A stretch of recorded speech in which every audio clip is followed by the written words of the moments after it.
Hey guys, welcome back to Magic TV. My name's Craig. It is 12 o'clock on a Sunday, which means it's time for a Q&A. This is where I take all the questions that you've asked over the course of the week and I try to answer them to the best of my ability. First of all, thank you to everybody that's been reaching out and saying it's glad to see me back and that I look revigorated. I am revigorated. I'm feeling wonderful and I want to thank every single person because if it wasn't for you, I wouldn't be doing this. So whether you've watched one video, 100 videos, look, guys, bottom line is I appreciate you. Now, in terms of the Q&A, if you've never seen one before, I'm going to try and answer a metric ton of questions. I don't read these questions beforehand. You're getting my raw, unfiltered opinion. A lot of the time, these questions that are longer will form the basis of a future video. In fact, there's a video that went up on Friday that was based off a question that somebody asked a few weeks ago. So that happens an awful lot. Also, you want to try and get the questions in by Monday or Tuesday. I typically film on a Tuesday. Today, I'm filming on a Wednesday, so I'm a little bit behind. But if you want to guarantee to get your questions answered, try to get them in as soon as possible. If I miss your question, I'm sorry, just ask it below and I'll get back to it the following week. Now, with that all being said, there's a lot going on. There's a lot of questions and I'm going to try and get through all of them.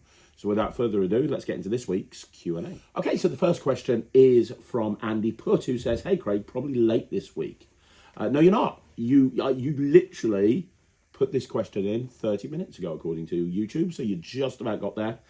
You have got a few questions, so let's take them one at a time. First question, are you ever planning to do a theatre show stroke tour in England or maybe outside of England? I know you're a great performer, but never heard about a theatre show or on tour, and if not, why not? Theatre shows is just not something that I've ever done. It's not a route that my career has taken me down. I kind of built my business up based around doing one-off private gigs and not really touring. I toured in the old days. I did holiday parks for 4 years, literally touring the length and breadth of England.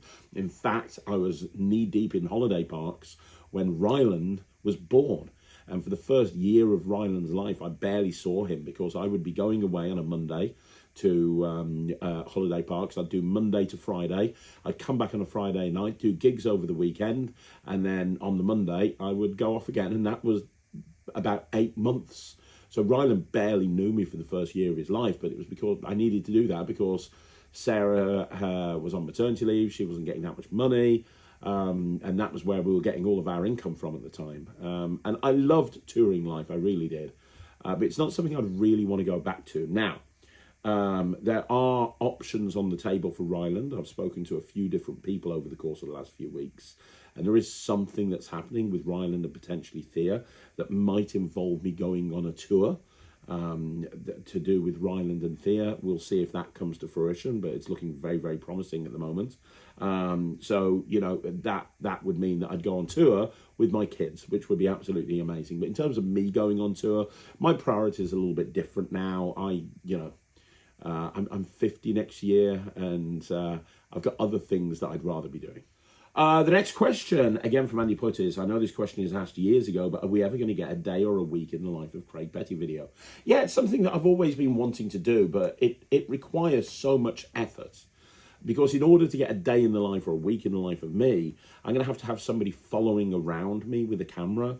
And the editing is going to be absolutely insane. So it's something that I do want to do. And it's something that a lot of people, like you say, over the course of the life of this channel have asked about.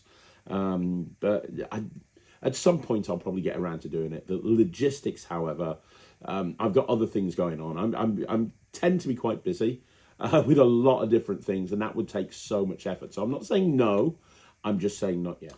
The final question from Andy Putt is this. Now, maybe this is a weird question, and I don't want to insult you because I mean it as a genuine question. Now that you and the kids are getting older, and for now, Ryland, what can change to both, of course, has a promising career, you, of course, spent time in helping create a show with him. Will there ever be a moment where you are putting even more time into doing all the backstage and designing work for these shows? Maybe even help out composing the music in a show? Or are you happy with this role since you're, of course, involved in the shows to the degree you are now? Sorry for a weird and probably confusing question. Keep up the good work. It's an interesting question. It's not an insulting question by any stretch of the imagination. I have openly said several times that my favourite thing is watching my kids perform. That is my favourite thing. The first time I saw Ryland and Thea perform an illusion piece together, which was on New Year's Eve. And that's kind of what made Ryland and Thea and me and Sarah realise that they wanted to put together an illusion act on New Year's Eve, watching like 400 or 500 people watching Ryland and Thea doing illusions. It just filled me with pride, like seriously filled me with pride. I was just blown away. And yeah, I'd rather be doing that more than anything else. You know, I've had a great career. I'm talking in the past tense. My career's not over. I love performing. You know, I've got like 5 shows this week. I'm not going to stop performing anytime soon. I love performing, but if you gave me a choice, if I had to make a choice between performing myself or helping my kids put together a show and teching it and working backstage on that show, I would pick my kids every single time, left ways, sun ways. But, you know, it's a decision that I don't have to make, because the thing that I love about what I do is it's very eclectic. You know, I'm in the office today. I'm leaving in a little bit to go and do a lecture. Tomorrow I'm doing a close-up job. Friday I've got Zoom calls with Murphy's all day about my next product.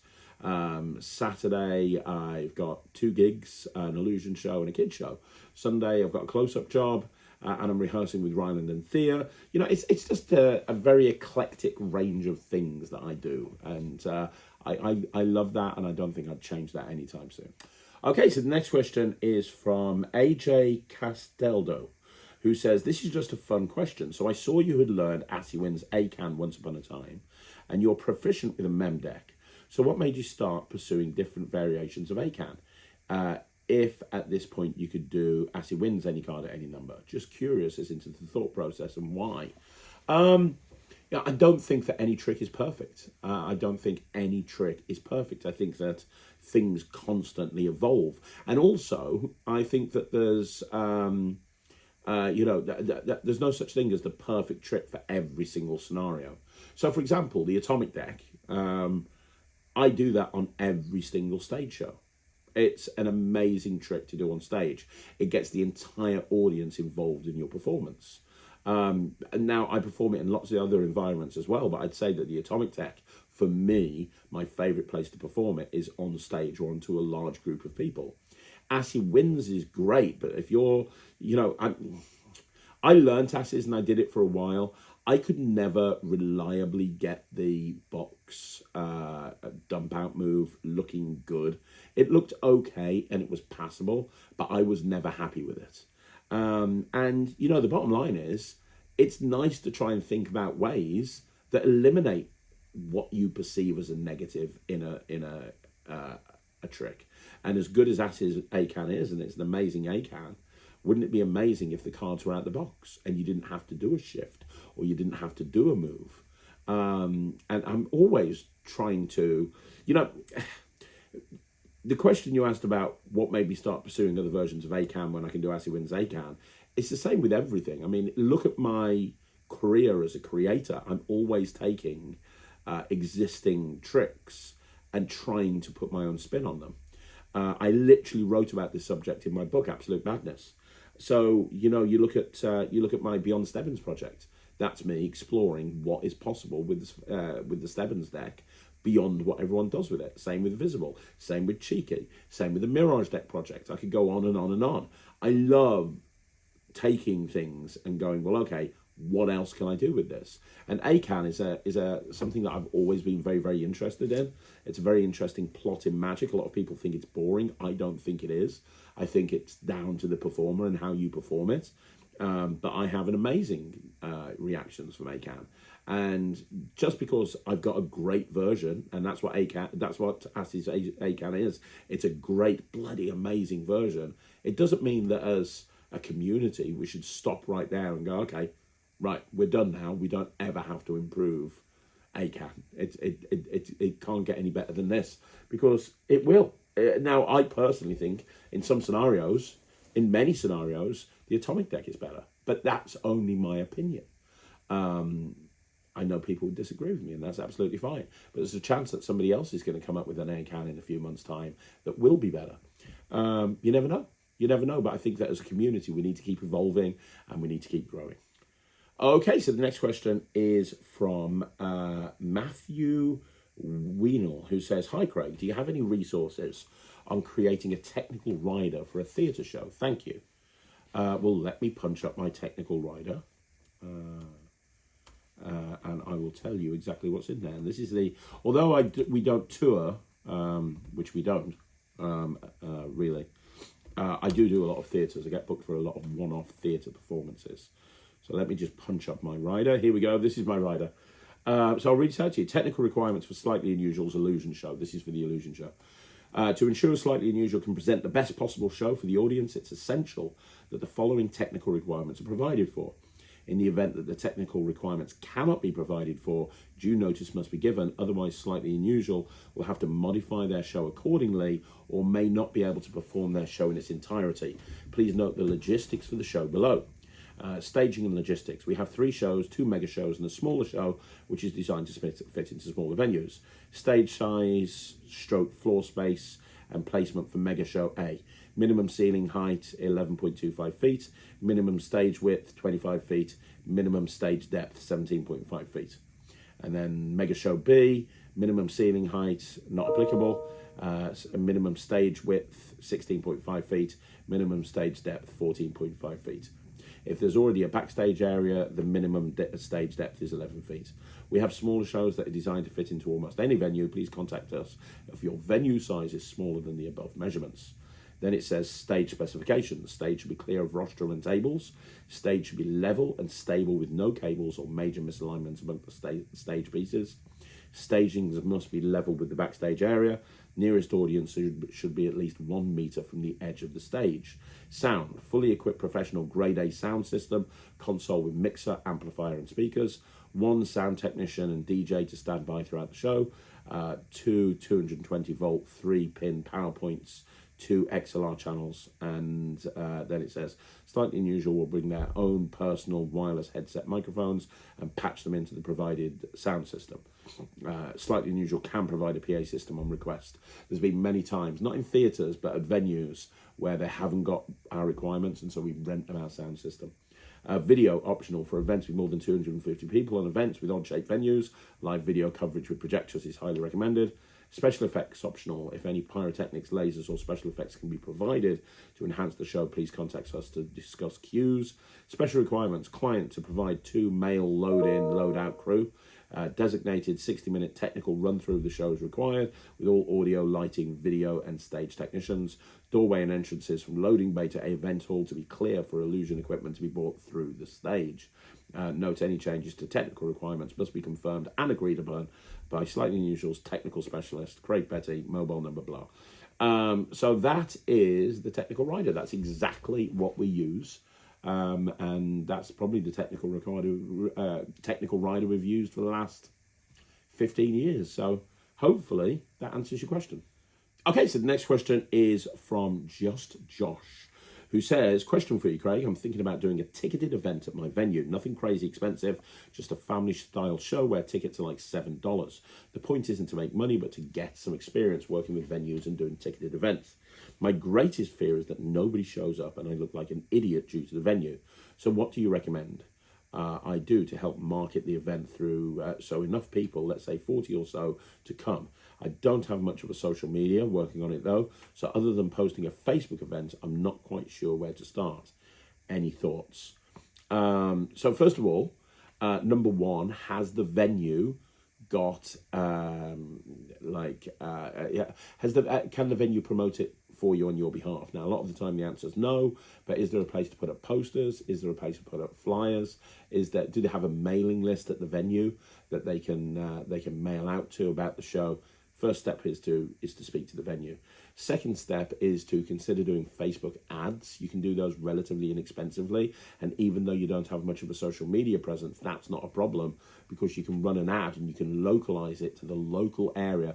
And what's great about Facebook is you can really dial into the demographics. So you can go families, on a particular budget, in a particular location. You can really kind of laser focus on the type of people that you want to see this ad, and it can be quite inexpensive. So I look into Facebook ads. Next, I would consider reaching out, Googling on Google. You're going to see a lot of event guides in local areas. If you kind of Google what's on in and put the area in which you're running this ticketed event, you're going to see lots of websites that promote things that are coming up that people can go and see. And another one to search for is what's on for the kids, or what can families do in XYZ area. Now, a lot of those websites have free listings, so you can contact them and you can fill in a form and you can give them a free listing about this event, which they will then promote for you, which is great. Next, from a PR point of view, is consider contacting local press. Local newspapers are constantly looking for things to run. And if you contact them and say you're a magician, you're doing a show at this venue, and you'd like to, give them 2 free tickets or 1 family pass to come and see the show. You'd like to run a competition. Can they do a little interview with you, and in return they can run a competition, and you're going to give away 1 family ticket. That's a great incentive for some smaller newspapers, because they're always struggling for content, and if you give them something that they can give to their readership, that kind of sounds interesting. Also, speak to local radio stations. Again, they're always looking for content, and if you give them a pitch that they think sounds interesting. So, for example, like, I'm going to read somebody's mind live over the radio. Somebody's going to ring in and I'm going to read their mind. That sounds interesting. That's the sort of thing they'll bring you in. They'll talk about the actual event, and then you can kind of do the mind reading thing as well. It's worth speaking to local radio, TV stations as well. I know in the States there's lots of local TV stations. It might be worth speaking to those.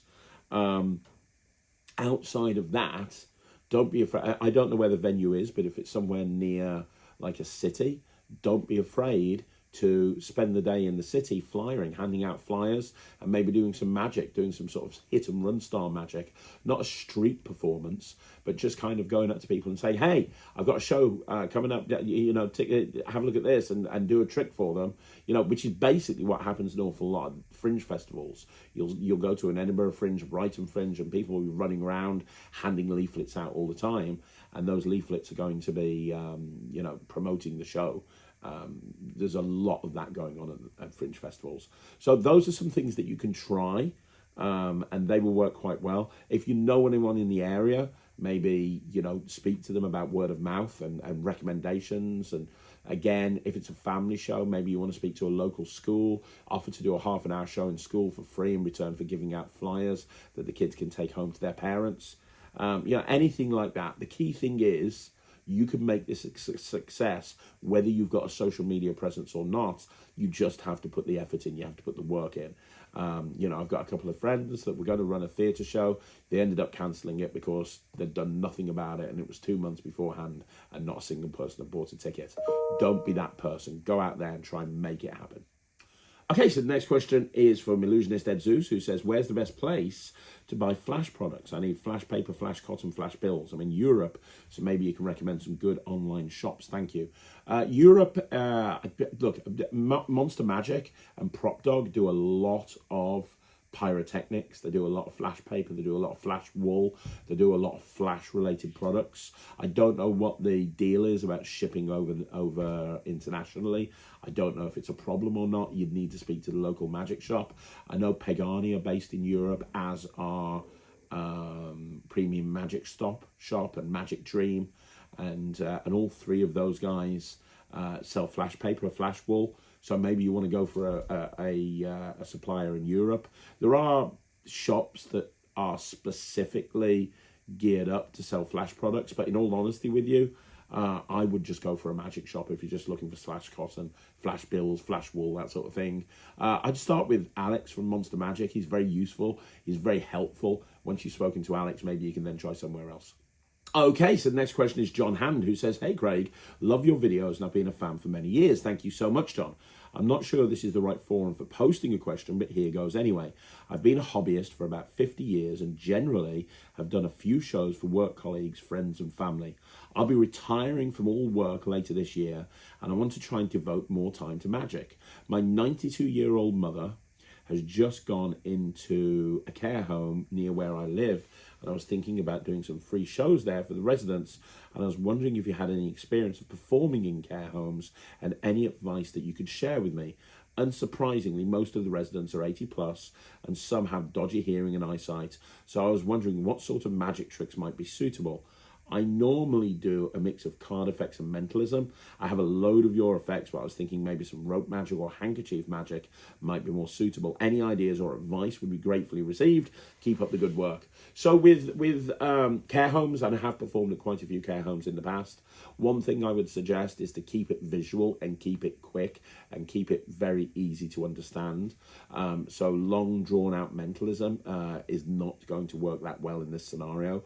I would go for kind of more visual magic, you know, the sort of thing that you see Rylands performing an awful lot, you know, and I'm not saying that you go out there and do a card manipulation act, but anything that's visual works really well in that environment. When I did care homes on a regular basis, I would go around and make balloon models first. I'd go and make some balloon hats and balloon animals and just chat to everyone there. I'd just walk around and say, hey, I'm going to be doing a show later on. How you doing? Do you want me to make you a balloon? I'd make balloon flowers and balloon hats, and that would literally brighten up their day. It really would. And it'd make it easier for me to then go out and do the show after I'd kind of done the balloon modeling. So that works really well, and that's something that I would seriously recommend. But in terms of performing the magic, like I said, the only advice I can give you is keep it really visual. Chop cup is something that's always worked really well for me. Coins across, 3 fly, that sort of thing. You don't want to be doing think of this. You want to make it more. You talked about rope magic and handkerchief magic. Both of those would work really well because they're both really visual. So yes to both of those, definitely 100%. And the most important thing is to have fun with it, and don't treat them like babies. I've seen some people that go to care homes and they treat these people like babies. They're not babies. Treat them, you know, with respect, which I'm sure you will. And just have fun with it. If you are enjoying it, they will enjoy it as well. Nick Magic just says, just realised 23,000. Congratulations. Yeah, we hit 23,000 a little while ago, a couple of days ago. So I'm very excited about that. I have a goal before the end of the year. I'm not too sure if I'm going to hit it. I'm probably not. But I do have a goal in terms of the amount of subscribers on this channel. So we'll see how things go. But yeah, 23,000 is a great milestone. So thanks very much for noticing. Okay, so the next question is Hazardabi, who says, hi Craig, my name is Brian Hazard. Hi Brian, I recently submitted for your next Star of Magic TV. There are many great personalities that submitted a video, so my odds of being chosen are low, so I thought I'd ask for some high-level guidance this way. I feel I'm in the need of a few things to develop further in Magic. Clear direction on where to spend my learning and practice time. Better accountability on getting over my nerves and sharing my magic with real people, and a community of peers I can grow with. What advice can you offer somebody like me who loves learning magic, but is a bit over the place and a bit self-conscious about getting caught? Great question. I put a video up on Friday. So if you haven't seen it, go and see it. It was called The Magician's Triangle, and it's 5 levels of magicians, and it's kind of how you progress up through the levels, and it goes from trick collector to technician to performer to artist to business person. Those are the 5 levels of the magician's triangle.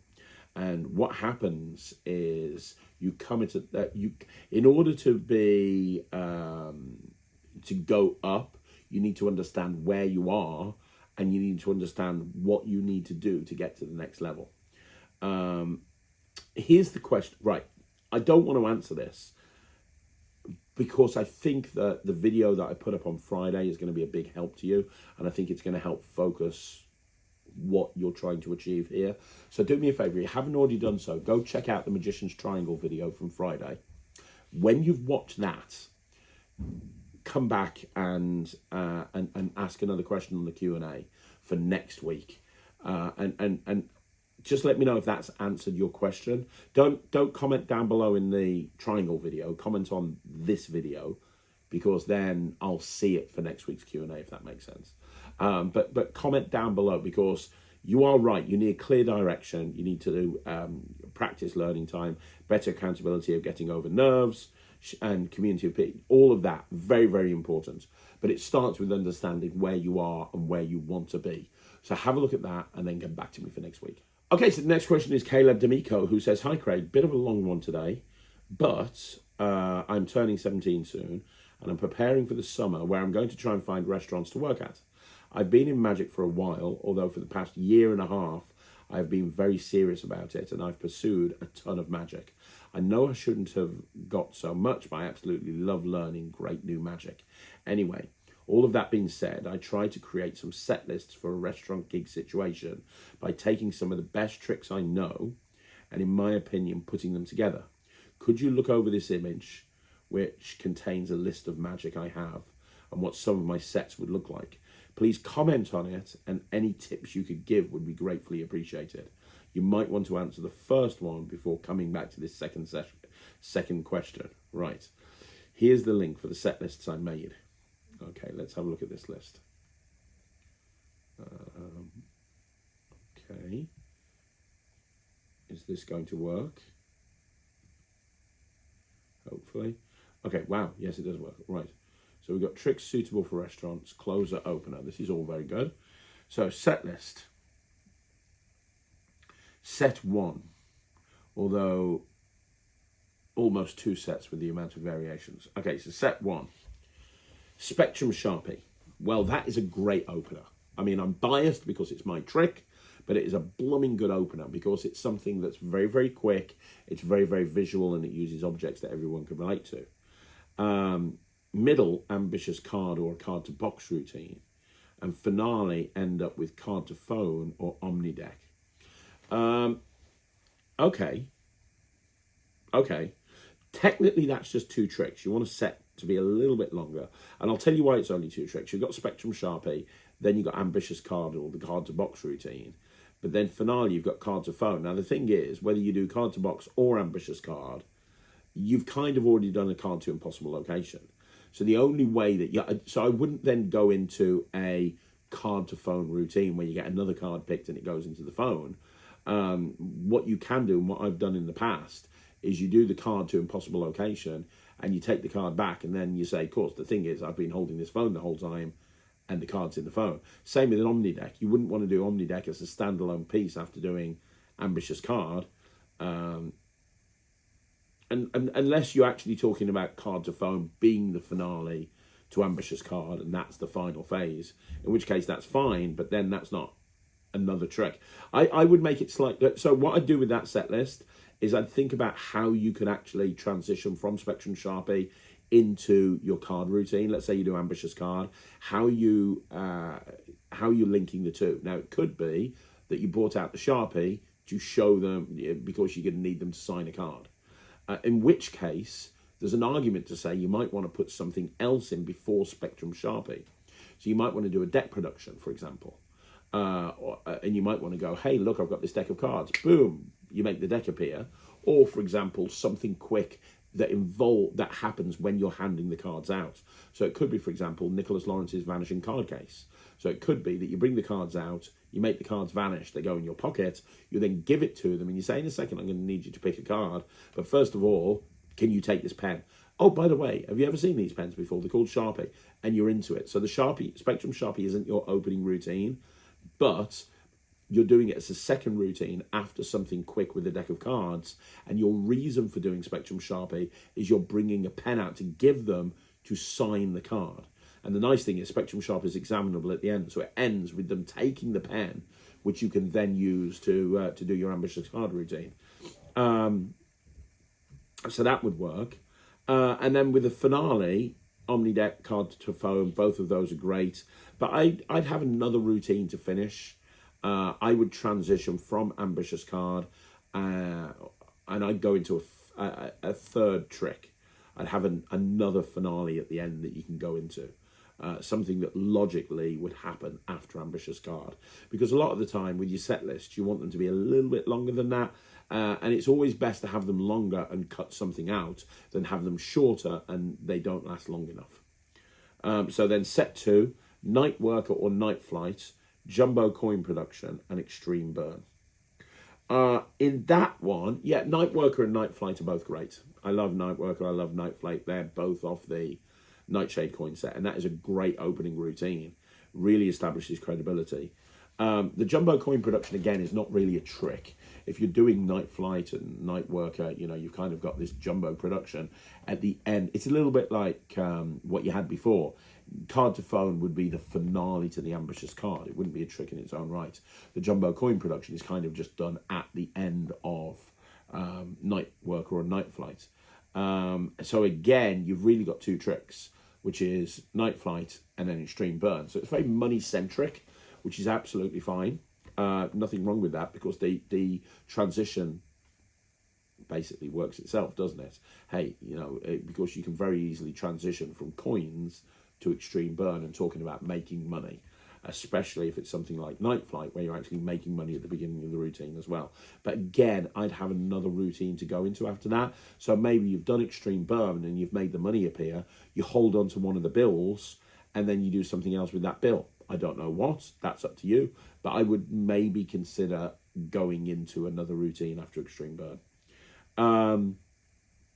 Set 3, you've got an opener and you've got a closer. So your opener is Stand-Up Monty and your closer is Magic Button. Okay, well, Stand-Up Monty is amazing trick. It's an amazing trick, it really is. And it works really well. If you wanted to extend that because you don't have a middler there, that would be a good place to put if you've got Nightshade, that would be a great place to put like a hopping halves routine from Nightshade, because you can do the hopping halves routine and say, hey, I've got a copper and a silver coin. If I put a silver in my pocket, what does that leave?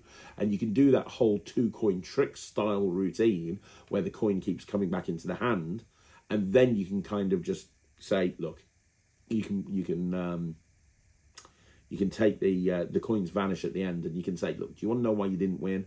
You didn't win because I'm a magician, which means that I can use sleight of hand to cheat you. It doesn't matter where you look. It doesn't matter what you try. I'm going to win. That's why you should never play cards with a magician. That's why you should never trust a magician. Let me give you an example. Have you ever heard of the 3-card Monty or Chase the Ace or Find the Card? You've never heard of that? Oh, okay, let me show you what this is. And that gives you a reason to go into Stand-Up Monty. Magic Button is a great way to close. And again, the transition to Magic Button could very simply just be a case of, now you're probably wondering how this is all done. There's 2 ways of doing it. The first is sleight of hand and taking years of practice. But the second is just having a Magic Button. Have you ever seen a Magic Button before? You haven't? Well, let me show you what this looks like. And boom, you're into Magic Button. And then you've got set 4, similar to set 3, just adjusted for gaming kids. So you've got Level Up, which is a great opener. I do love Level Up as an opener, especially if there's kids there. And the middle is Stand-Up Monty with big 3-card transposition ending. Okay, yeah, I mean, that is a great set. I wouldn't end on Stand-Up Monty, though, if I were you. Although it's a great trick, I don't think it's a finish routine. I don't think it's an ending routine. I would consider putting a different closer in there. And if you're planning this for kids, maybe you put something to do with Lego in there, or maybe putting something to do with technology in there. You know, Ian Bailey's got those AirPods now that vanish. They're really good. Impossible is really good. Yeah, anything like that, maybe use some tech, I think would be the way to go with this. But yeah, I mean, it's a great set, what you have there. 4 great sets. I would just expand each one of them slightly, because at the moment they're a little short, which isn't too much of a problem. But if you go to an event where there's like not that many people, you want to kind of have longer sets. It's better to have longer sets and have to take some out than have shorter sets and kind of run out of material. So having answered Caleb's previous question, he has another question now. Which is, secondly, my grandmother meets with some of her friends to play cards for hours, sometimes multiple days a week, and they would love to see me perform some magic. I think this is an incredible opportunity to get some real-life performance practice, but I'm not too sure what I should perform. Okay, what do you mean by that? I'd probably be performing to 4 or 5 people around a table, and I could have a close-up pad. I could probably perform for however long or short I desire. I'm not too sure whether I should do one quick set per person or what. It definitely would be better if it were at least 10 minutes, though, as I think they would like to see a lot as I'm coming out my way to do it. Looking at the sort of magic I have, what sort of performance should I do for this situation? I know this is a lot, but I really appreciate all that you do, and I truly thank you for any help that you can give me. Well, what you're talking about here really is kind of like a formal close-up show where you're sitting down at the table and you're getting everyone involved. In this situation, I would probably lean into cards. And the reason I would lean into cards is because they're card players. They play cards for hours. So it would make sense to lean into cards. So looking at your tricks that you have, you've got card in the box, you've got ambitious card, you've got magic button, you've got stand-up Monty, you've got superimpose, you got, what are the card routines? Position impossible, invisible deck, omni deck. Those are the ones that you've got. So I would just make a card set with these people. I think that they'd really enjoy that. I really do. I would consider maybe, okay, so I out of those tricks, if I was just purely basing it on those tricks, here's what I would do. I would probably start off with invisible deck. And the reason is I don't want them to think I've got more than one deck of cards. So I'll probably start off with invisible deck. That's a great opening. You can do it very quickly. It establishes credibility. After invisible deck, you then say, you know, probably you're wondering how I did that. A lot of people think that maybe I used sleight of hand. Now, I didn't use sleight of hand. I was able to predict what you would do. However, I am quite adept at sleight of hand. Let me give you an example. Now I would put the deck of cards away. I would put the deck of cards away, go bring out whatever you keep stand-up Monty in, and I do stand-up Monty. And it gives you a reason to put the deck away. Once you've done that, I would then consider bringing the deck back out again and having a regular deck and doing card in the box, maybe ambitious card, and maybe ambitious card in the box, and finishing off with with card to wallet, card to envelope, card to phone. Now you want to finish strong, so I'd put that deck away again and say, now a lot of people ask me, you know, if I'm performing magic like this, is there any way you can do a card trick without a deck of cards? Well, yes, there is. In fact, I can do one of the strongest card tricks of all time. And I'm so confident it'll work, I'll give you a chance to win some money. Now you've got big blind in here. So I would then bring out a purse and I'd do big blind, which is technically a card reveal, but without a deck of cards, gives you a reason to put the cards away. And I would then finish off by bringing the cards back out one more time and ending with either position impossible or superimpose. Both great ending routines. You pick which one you prefer. That way you've got 3 decks of cards that you're using. You've got an invisible deck, a regular deck, and one more gaff deck. But you're using the 2 other routines. You're using stand-up Monty and you're using big blind to have a reason to put the cards away, to show them something else, and then you're bringing the cards out again.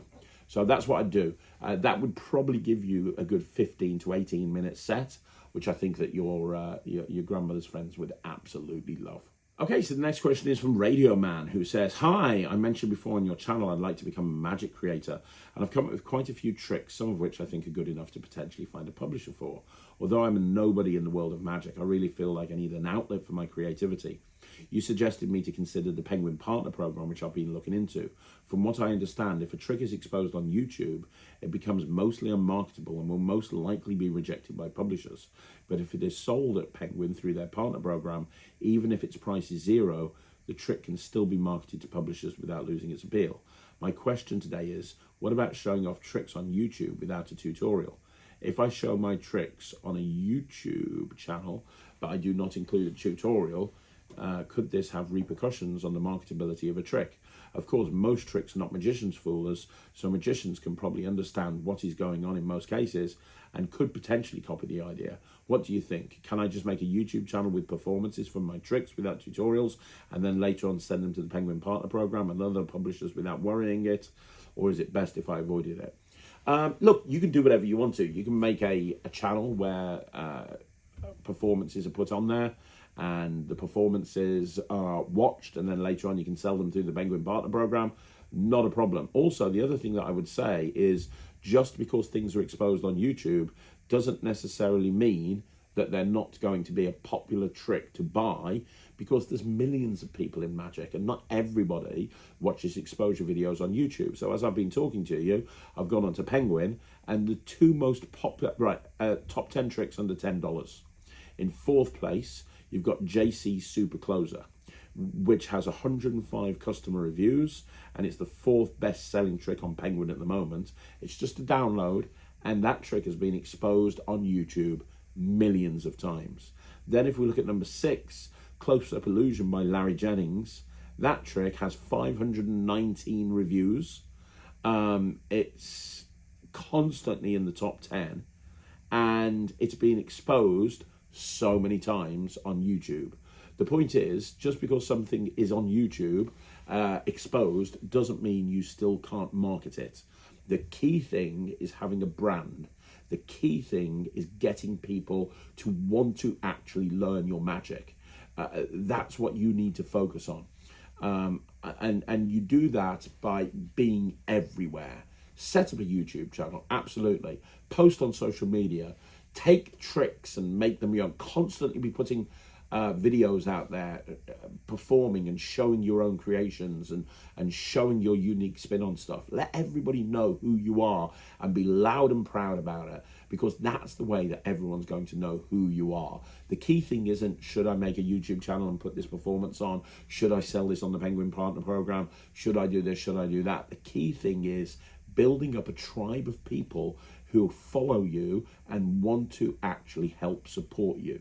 That's what production companies are looking for. If you go to them and you go, well, I don't really have much of a social media presence, and nobody's ever bought anything that I've got before, they're going to be looking at you in a different way to somebody who rocks up with tens of thousands of followers, somebody who posts videos and everyone comments, there's a lot of interaction. Those are the type of people that production companies want to work with, because those are the type of people that have a built-in audience. What a magic production company is wanting to do is add to their audience. They're hoping that by bringing you on board, your audience will come and help grow their audience, if that kind of makes sense. So the key thing is, buddy, yeah, you can make your YouTube channel, you can put performances on it, absolutely. I don't know how well it'll go.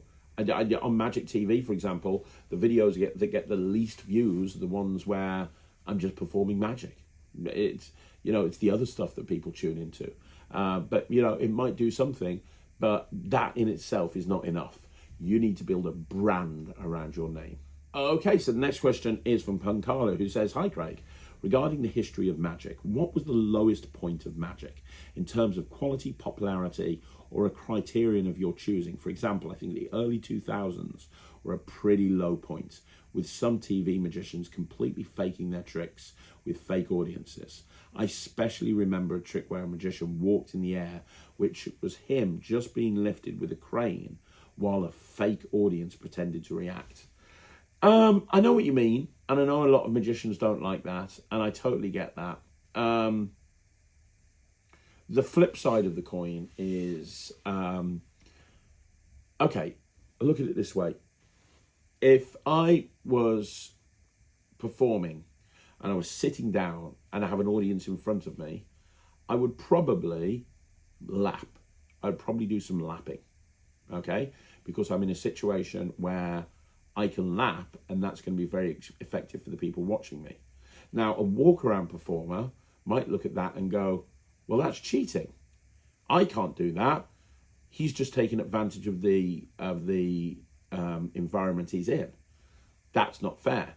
But here's the thing, it's perfectly fair. He's in a situation where he's sitting down, so why wouldn't he want to perform and be able to lap, right? Now, the point I'm making there is a lot of the stuff that you're saying is fake.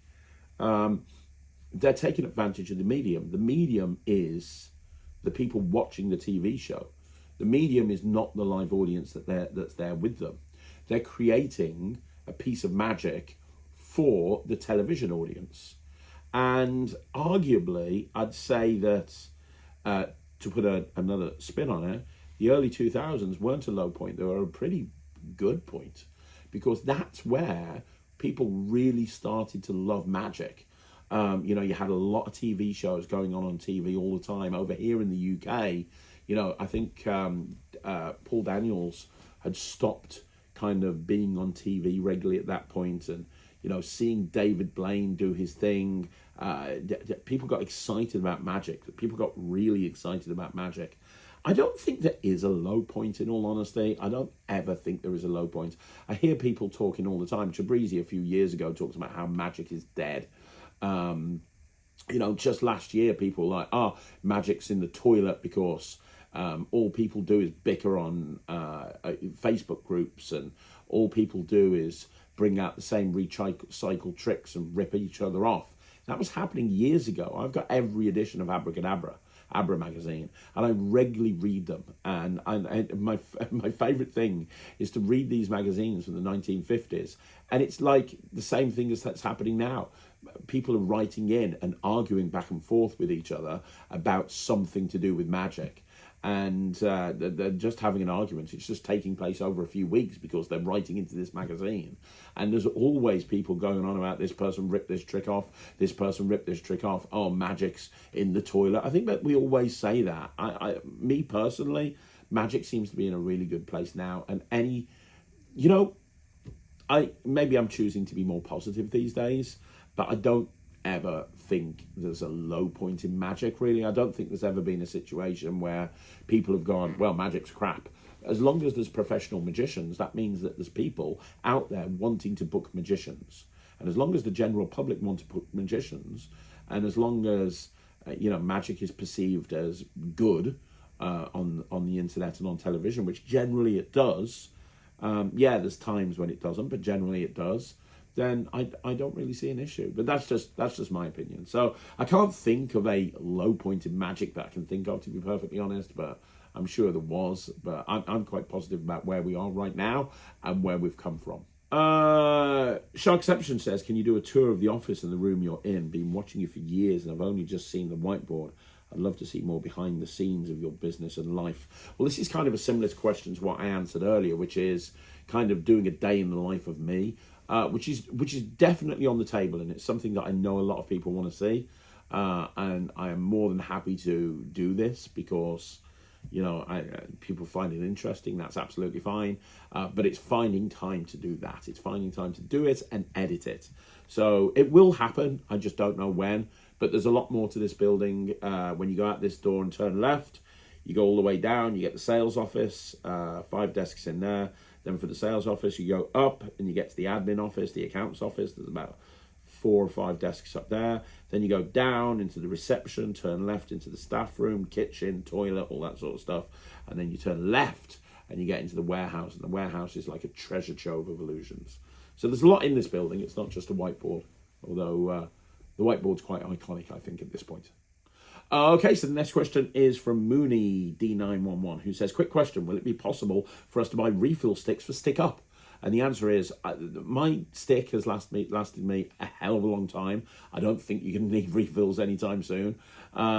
Yes, we can absolutely do refills, I imagine. That's more of a Matt question, because he's the one that kind of puts all this together. I'm just the move monkey. But I can't see any reason why not, although it is priced quite cheaply. But that's a question to kind of point towards Matt at. But I've been using my stick for so long and I'm not even part way through it. So I think you'll be fine for a while. Okay, so the next question is Bay JMB, who says, I recently watched your tutorial for Chop.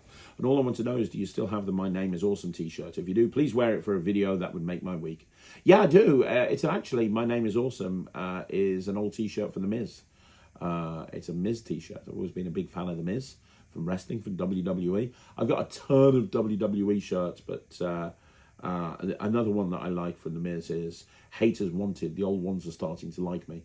Every time Miz does a face turn, he puts out a really cool t-shirt, and I typically get it. So, yeah, absolutely.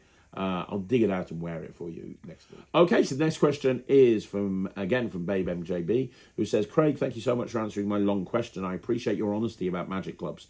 I'm curious to see if there will be more virtual magic clubs that get started for newer magicians, like what you have with the silver level on the Netrix.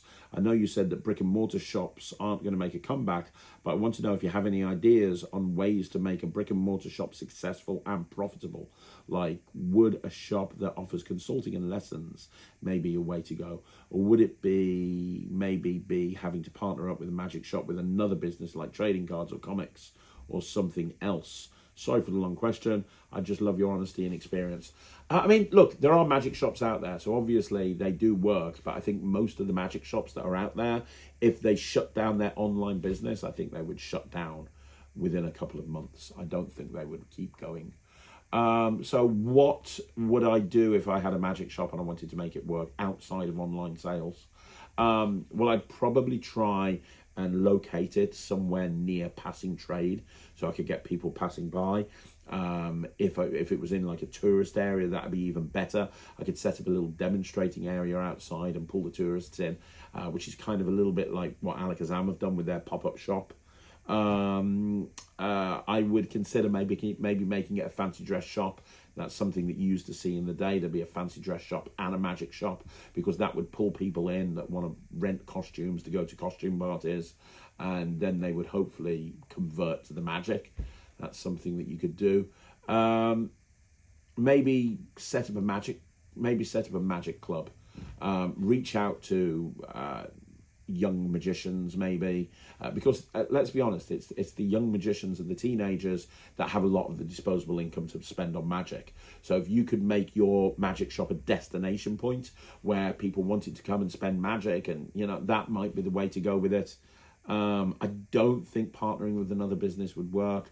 I think that the trading card thing, there's such a diverse thing. I don't think that would work either.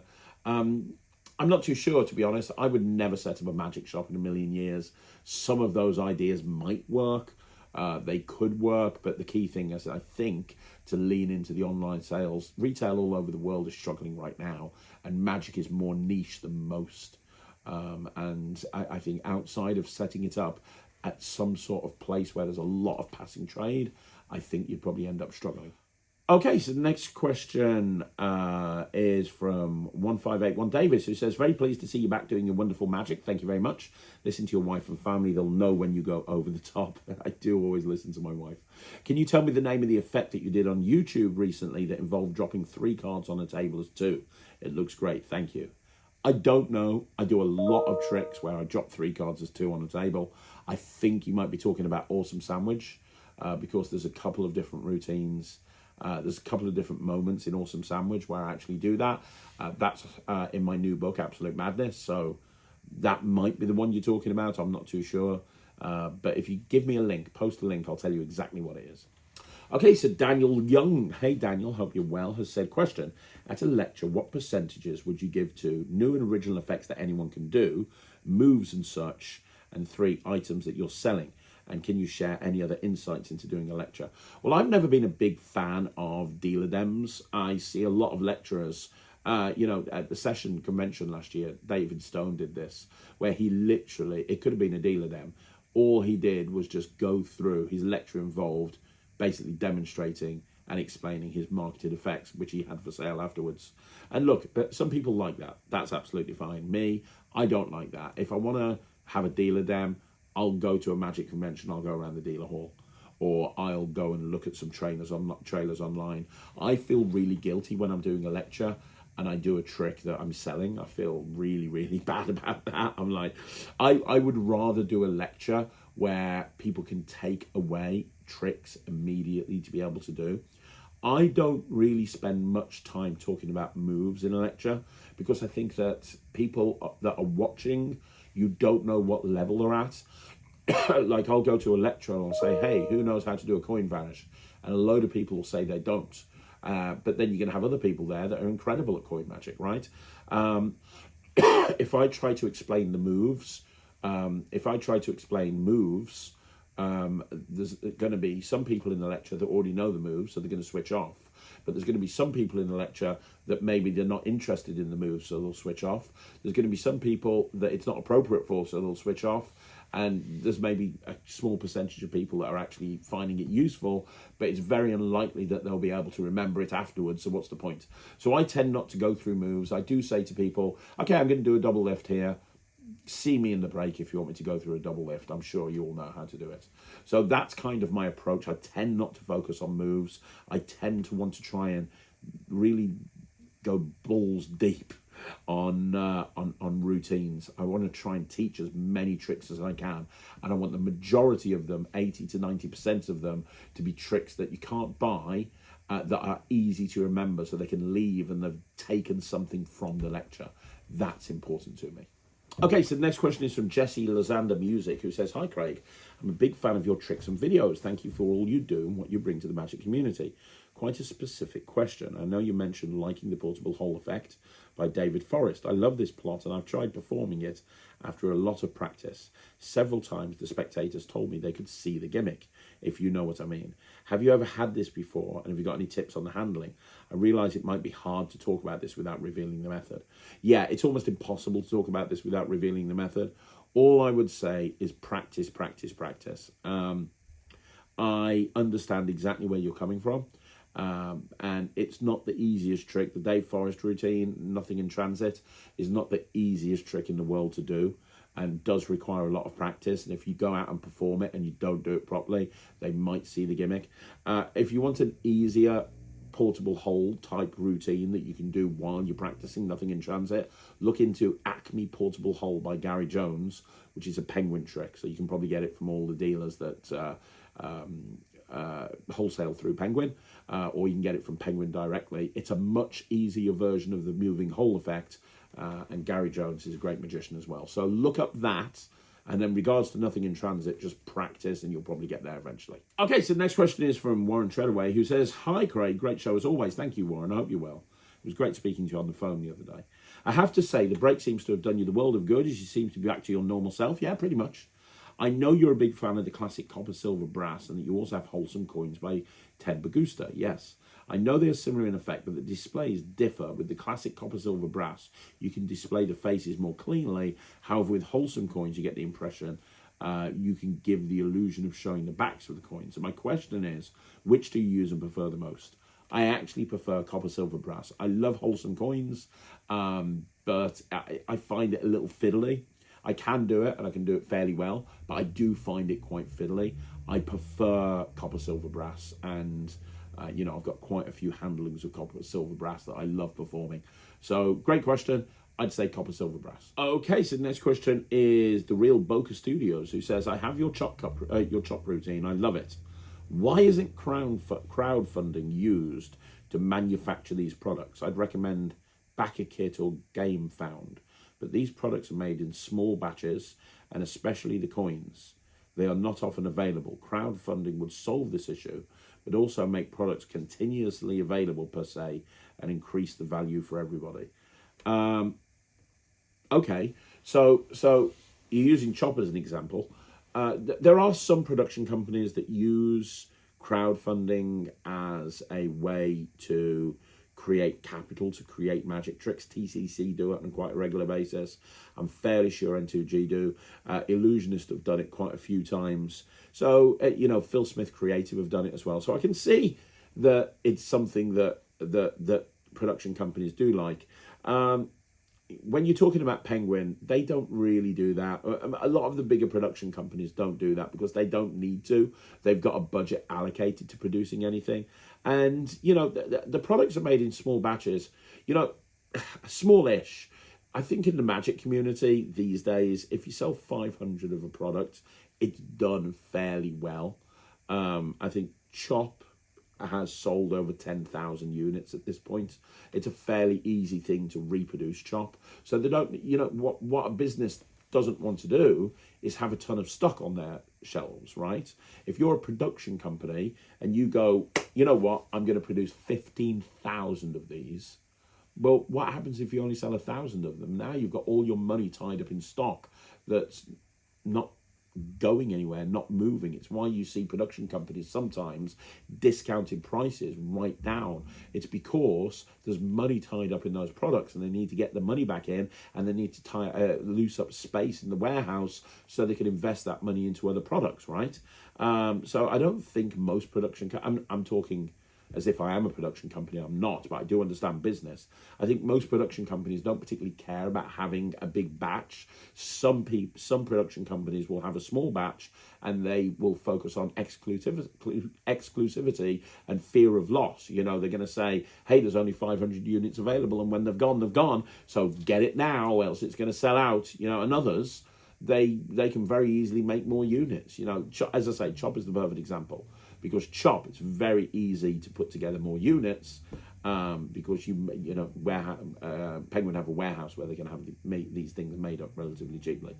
So yeah, I understand where you're coming from, and there's always going to be crowdfunding options for production companies, but generally as a rule, I don't think most production companies. I think there's a perception with bigger production companies that they, you know, if they're asking the general public for help to make this trick possible, then, you know, are they even that big in the first place? You know, I don't know, but I don't think it's going to happen on a regular basis, although TCC have made it a very, very profitable part of their business. So maybe we'll see more production companies doing it in the future. I don't know. Okay, so the next question is by Yinhao Magic, who says, hi, Craig. Thanks for the valuable content you put on this channel. You're more than welcome. I'm curious about a few aspects of your YouTube channel. 1, time management. How do you manage to produce content consistently? I'm wondering about your schedule and how you balance coming up with ideas, filming and editing with other responsibilities like performing, creating effects and family time. Do you sleep? And then B, content ideas and planning. Would you mind sharing a bit about how you come up with content ideas for YouTube? Okay, so let's take the second one first because that's easier. How do I come up with content ideas for YouTube? 3 ways, really. And the main way is by doing this Q&A.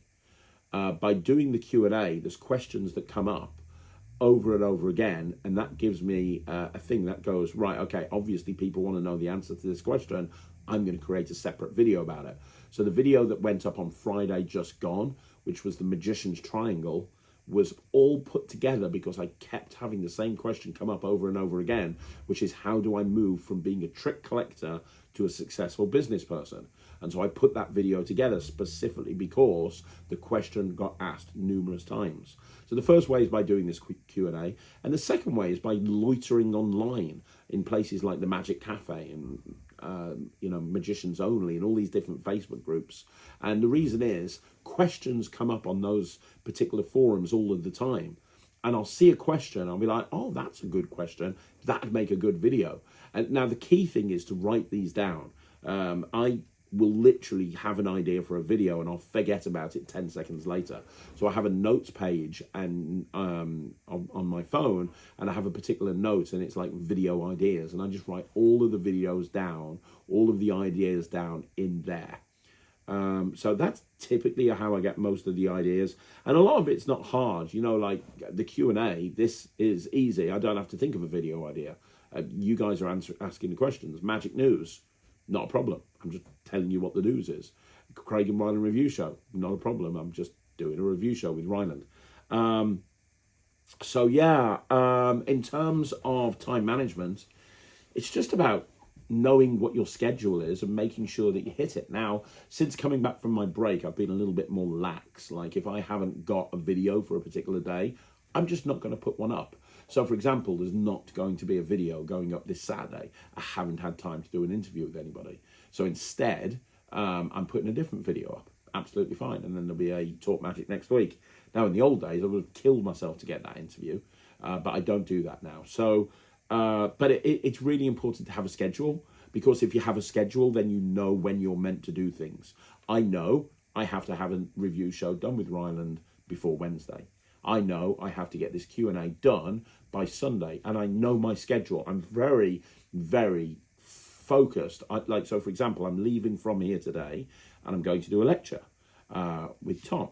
And then on the following day, we're going to be in London, and then we come back, and then Friday I'm going to be in the office, and then I'm working all weekend. So I know what I've got going on, and I know I know that if I don't do this Q&A today, it's not going to get done before Sunday. So it's about being organized and knowing what you've got to do, and just trying to prioritize stuff. Look into the priority matrix. Google the priority matrix, because that is really going to help you prioritize your tasks and make sure everything gets done. Okay, so the next question again is Yin How Magic, who says, channel feedback. Any advice for someone starting or currently having a magic-based YouTube channel? If you want, you can have a quick look at my channel and offer some honest feedback, or even constructively roast it.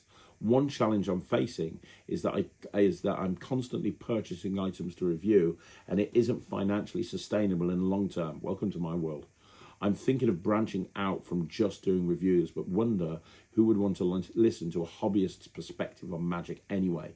I also don't want to go to the exposing magic route. Thanks for your consideration. Okay, let's have a quick look at your channel. First of all, I've just subscribed to you. You're welcome. There we go.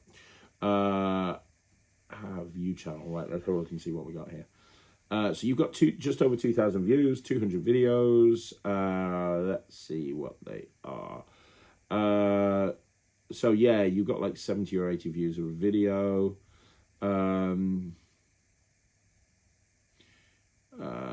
Some are bigger than the others. Let's have a look. Do we have any playlists? Just give me a second. Okay, so a couple of things that I would suggest is looking at your videos and looking at your playlist to Hello, everybody. Go away. I don't want to know. Looking at your playlists and looking at your videos. Your playlist, you've got 4 playlists, which is Cups and Balls Magic, Playing Cards, Tech Reviews, and DIY Giant Bubbles. I would scrap all of that, and I would make it I'd make your playlists tied into the videos you're doing. So you can have the tech reviews, playlist, but have a playlist for, Murphy's, have a playlist for all these different companies, have playlists for them, or figure out a way to make the playlists look more interesting. Also, you've got non-review stuff going up here as well. So you've got this, what is magic everyday carry, and does it matter? And that's been one of your best viewed videos. That's been 1,000 views from a year ago. So I would have a section on your playlist, which is like,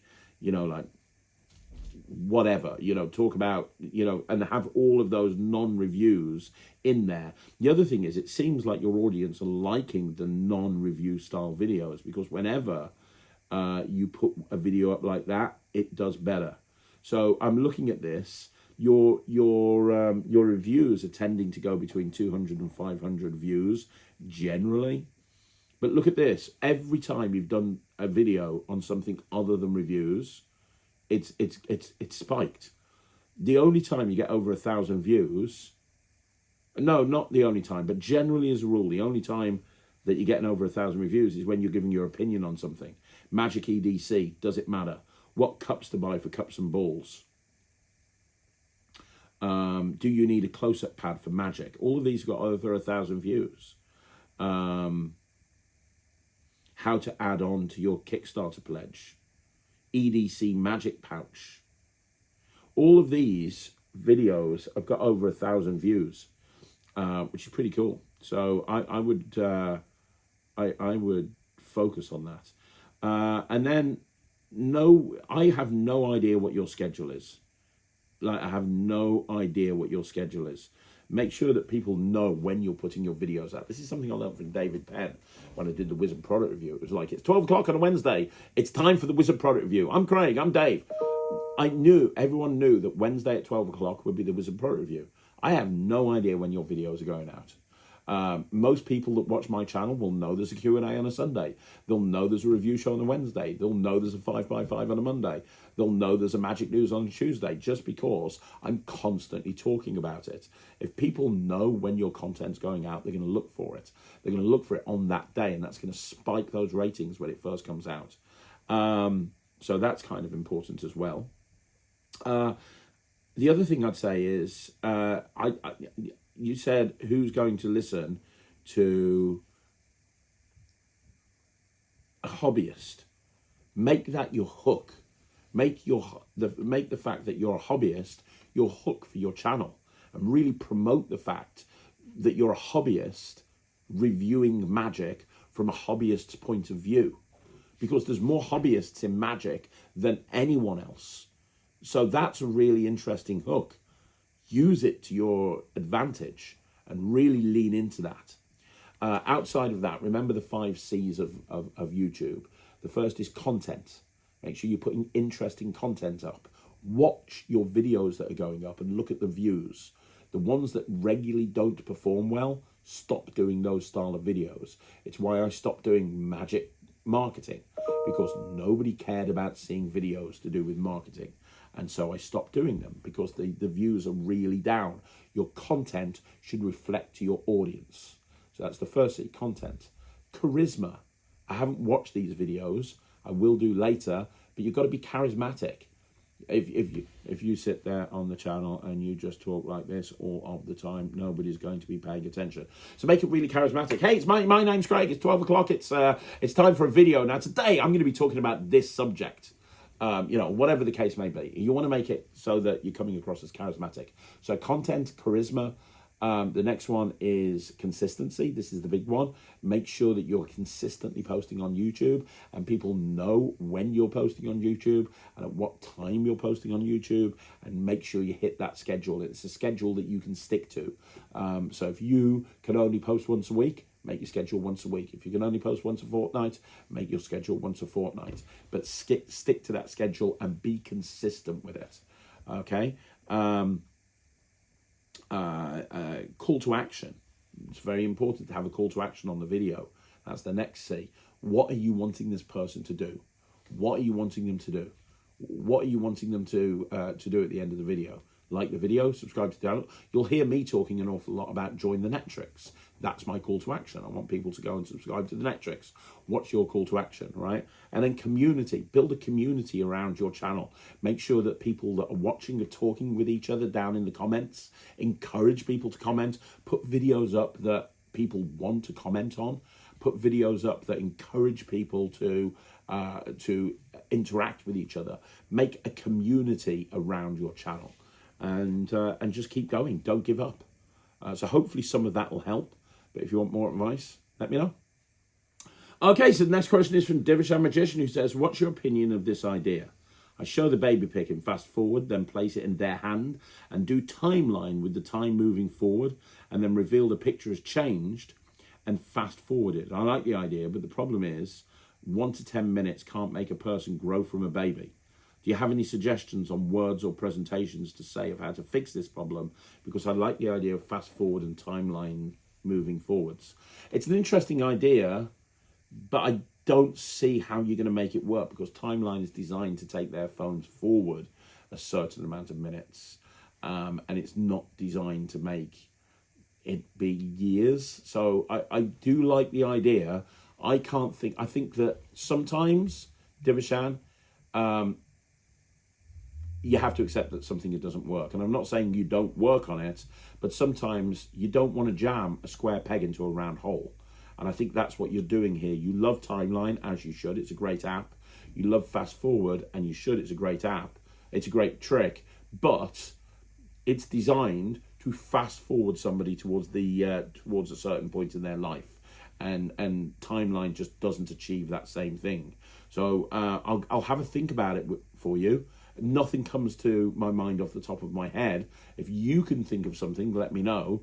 But I think that these are two concepts that I think technically could work, but I don't think that they would work. I think it would require some serious narrative jiggery pokery to make it work, and I think that it would probably end up being a little too convoluted. Okay, so the next question is, how do you build up a value of a sovereigner to a spectator? What are some lines and phrases you can say? This is by Divishan Magician as well, by the way. How do you build up the value of a sovereigner to a spectator? What are some lines and phrases you can say to make them realize how special it actually is, so they don't go home and just throw it in the bin? Oh, sovereigner, you're talking to Souvenir. Okay. I was trying to work out what Souvenir was. I was thinking, I wasn't understanding that. Right, let me try again. How do you build up the value of a souvenir to a spectator? What are some lines and phrases you can say to make them realise how special it actually is, so they don't go home and just throw it in the bin or leave it on the table? Even if it's just a signed card, how do you make it seem more special than it is and persuade them to keep it without making it obvious? I want them to keep it so that they're more likely to remember me in the future and maybe book me. Please answer the question with a simple souvenir like a signed card and a special one like liquid metal or 20th century phantom. Okay, so a special souvenir for me is Cuban bottle or Uchi bottle. Both me and Rylands do Cuban bottle and Uchi bottle all the time in our shows, and we give a Cuban bottle and we give an Uchi bottle away. Now, that is very easy to make special. The reason it's very easy to make special is because it looks freaking awesome. When Rylands does Cuban bottle, he brings up Britain's Got Talent, and he talks about how he went on Britain's Got Talent and he put a cube in a bottle for Amanda Holden and gave it her as a souvenir, and she's still got that to this day. And the only place you can get one of these is by watching my show. That's what he says, which is bullshit, because anybody who's got a Cuban bottle will be able to do it. But he says, the only way to get one of these is by watching my show, and I'd like to finish off by making one of these for you right now. Now, that is how you make that feel special, is referencing something that people, even if they don't remember that moment, they can understand how special that moment is. He went on TV, he put a cube in a bottle, he gave it to Amanda Holden. You are about to get the same thing. You are about to get the same souvenir that Amanda Holden was given live on television by me. That makes that special. Nobody's going to want to give that away. And also, a cube in a bottle looks cool, right? So build it up as a special thing. So you're talking about liquid metal. It could be, have you ever seen Uri Geller? You could talk about Uri Geller. You can't talk about you being on TV and bending a fork, but you could talk about other people that have bent forks and how that's an incredible moment. And it's very special to get a bent fork, and you're going to try and channel your inner power and do that for them right now. You want to make it special. It's nice to tie it into something that they can relate to. That tends to work very well. Now, in terms of a signed card, without being funny, I couldn't give two shits whether they keep that card or not. In all honesty, I think most people that are given a card and they keep it in their wallet are mental. I genuinely do. Why are you keeping that card in the wallet? It's a folded up card with your name on it.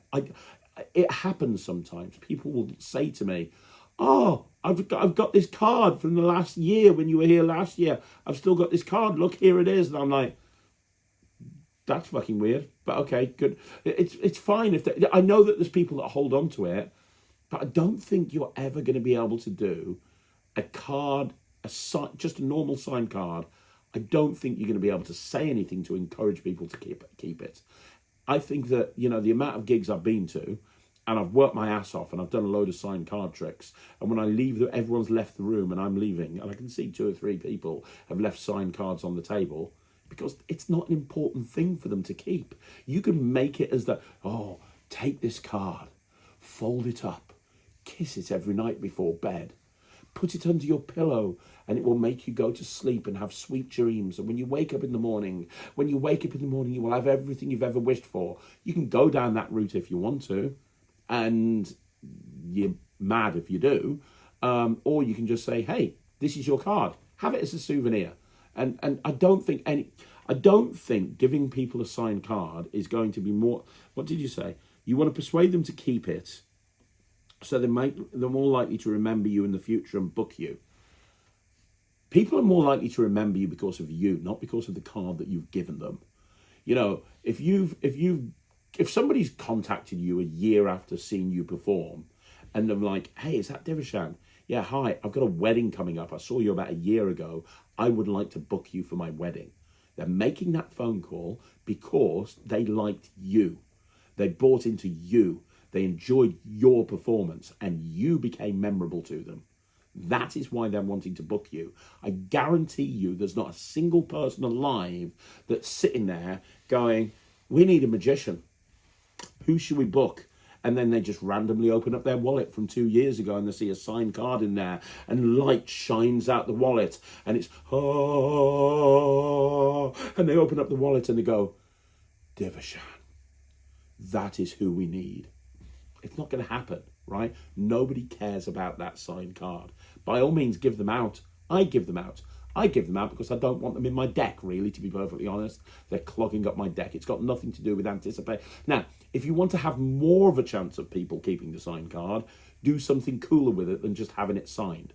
So for years, I did the Frog Prince by Mike Close. People keep that because it's a cool little frog that did a magic trick. People keep that. Magic Button is a perfect example of a card that people keep, because I say as long as you have this magic button, it will, press that button, it's going to make magic happen in your life, or whatever the case may be. People do keep those magic buttons, and I know, and I can understand why. I've even had people post on social media holding their magic button. I still think they're a bit nuts, but okay, if that's what I want to do, that's fine. But if you do something with that signed card, there's more of a chance of that signed card being kept than just, having a, here you are, here's this signed piece of cardboard that you signed, now you can keep it as a souvenir. Now, if you want people to remember you and they want to book you in the future, then focus on getting them to love you. Focus on having them remember who you are, not remembering you because you put a signed card in their hand. Okay, so the next question again is from Divishan Magician, who says, I'm with an entertainment agency that I've done 2 events for. Coincidentally, I found a restaurant that I think magic would work great in. So I'm going to pitch them for a residency. However, I found that the musicians in that restaurant are supplied by the same agency that I work for. The agency mainly does music and just magic on the side, which means I have to pitch the restaurant myself. However, when I'm pitching, do you think I need to mention that I'm with the agent that supplies music, or should I make the agent aware that I'm going to this restaurant? Suppose I get the residency, should I tell the restaurant to book it through an agent, or can I just do it myself? And it's an unwritten rule that I should really tell the restaurant to book me through an agent, or the agent kind of has that residency for music first. Right, okay. Here's the thing, as somebody who runs an entertainment agency, if you are at one of my gigs, then you can't promote yourself. You have to give out my business card.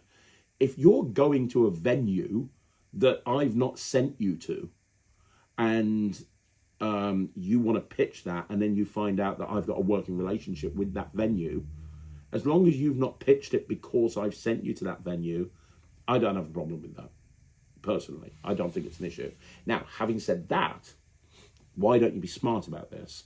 And why don't you speak to the agent? Why? Because the agent has obviously got a working relationship with this restaurant because they're supplying musicians with them. Why don't you go to the agents and say, hey guys, obviously I don't just work with you, I get my own work as well. And I've had a friend suggest that I go and offer my services to this restaurant. And I know that you supply musicians there. I wanted to just check with you. One, do you want to actually offer me on your behalf, because you've obviously got a working relationship with them, and I can help you with the pitch and what to say to them to get me in there on a restaurant residency basis? And if you don't want to do that, would you have a problem with me approaching it directly myself? Because A, if they have got a relationship with that restaurant, by you actually suggesting that they pitch you, first of all, as an agent, that makes me think, oh, this guy really cares about us. Because here's the thing, with an agency, it's about getting in with that agency.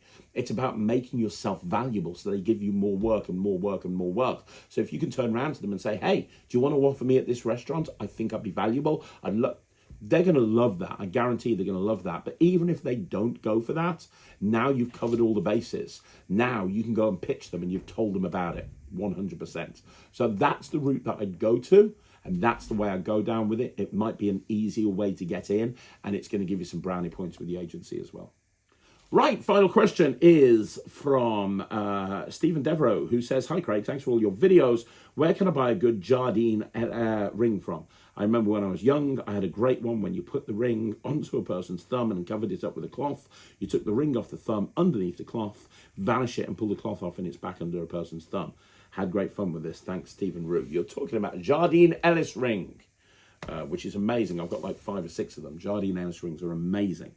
The best ones, I mean, Johnson used to make some really good ones, but the best ones that I know of right now are from Discount Magic over here in the UK. I know Discount Magic do have Jardine Ellis rings. And by the way, if you guys would like a 5x5 on the Jardine Ellis ring, I've got some stonking routines with the Jardine Ellis ring.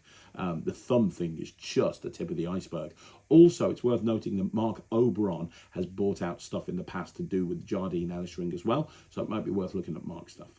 But yeah, there you go, Discount Magic. So there you go, guys. That's another video in the bag. Thank you once again for joining me right here on Magic TV. Now, don't forget, you want to see more videos like this, all you got to do is like the video, subscribe to the channel, leave a comment down below. I'm going to be back again tomorrow with another video. I'm going to be back this evening with another video. There's going to be a video going up on Monday. There's videos coming up on this channel all the time. But most importantly, if you haven't already joined the Netrix, please do so. It's www.thenetrix.com. It's my online streaming platform. Bronze level is going to get you access to thousands of tricks. Silver level has a ton more, including the weekly VMCs. And on one of the VMCs this month, I'm actually creating a magic trick live on Zoom. I'm going to be taking people's suggestions. I'm going to be creating a magic trick live on Zoom that everybody can learn. So if you want to become a member of the Netrix, please do so. Outside of that, I'll see you again soon. Thank you so much for watching. My name's Craig, and this is Magic TV.